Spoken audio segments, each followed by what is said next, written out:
कि election commission of India ने जहां राज्यसभा की 4 सीटों जो कि जम्मू कश्मीर की मुख्तलिफ कॉन्स्टिट्यूंसीज़ पर मुश्तमिल है तो उनको पुर करने का जो है ऐलान किया है और अक्टूबर में इस हवाले से जो है इंतखाबात भी मुनक्कद होंगे। तो वही ECI ने भी वाज़ेह इशारा दिया है कि बडगाम और नगरोटा की जो खाली असम्बली नशस्तें हैं उनका इलेक्शन भी अब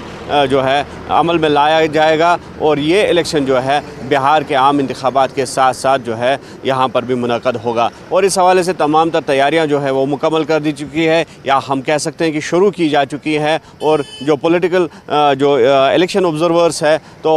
उनको भी तैनात किया गया और साथ ही साथ जो है अब मीटिंगों का दौर जो है वो भी शुरू हो जाएगा और इस हवाले से जो तैयारियों का आगाज़ है वो हो चुका है। और जहाँ पॉलिटिकल पार्टीज़ की हम बात करेंगे तो ये एक देरीना मांग थी यहाँ की पॉलिटिकल पार्टीज़ की कि जो राज्यसभा की वैकेंट सीट्स है जम्मू कश्मीर के लिए उनको भी पुर किया जाए और साथ ही साथ जो नगरोटा और बडगाम की असम्बली नशस्तें खाली पड़ी हुई है तो उनका इंतखाब भी जो है वो अमल में लाया जाए। तो इस हवाले से जो पॉलिटिकल लीडरान है या फिर पॉलिटिकल पार्टीज़ है उन्होंने इस ऐलान का जो है खैर मकदम किया है और मिला जुला रद्द अमल जो है वो भी सामने अब आने लगा है। जहां हम बडगाम की बात करेंगे तो कहा जा रहा है कि वहां पे एक तुकूनी मुकाबला है जहां पर नेशनल कॉन्फ्रेंस और कांग्रेस का मखलूत जो उम्मीदवार है वो इंतखाब लड़ेगा और साथ ही साथ PDP भी जो है एक मजबूत साख्त के साथ वहाँ पर मौजूद है। और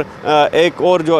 कैंडिडेट है वो मुश्तरका कैंडिडेट जो है जो अलायंस हाल ही में सामने आया है सज्जाद गनी लोन की जानिब से तो कहा जा रहा है कि वो भी एक मजबूत दावेदारी के साथ अपना उम्मीदवार वहाँ पे उतारने की जो है कोशिश करेंगे। और साथ ही साथ अगर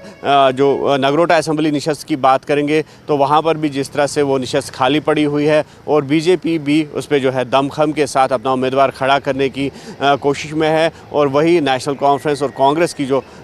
मखलूत गठबंधन है तो उस हवाले से भी एक मुश्तरका उम्मीदवार जो है वहाँ पे उतार दिया जाएगा।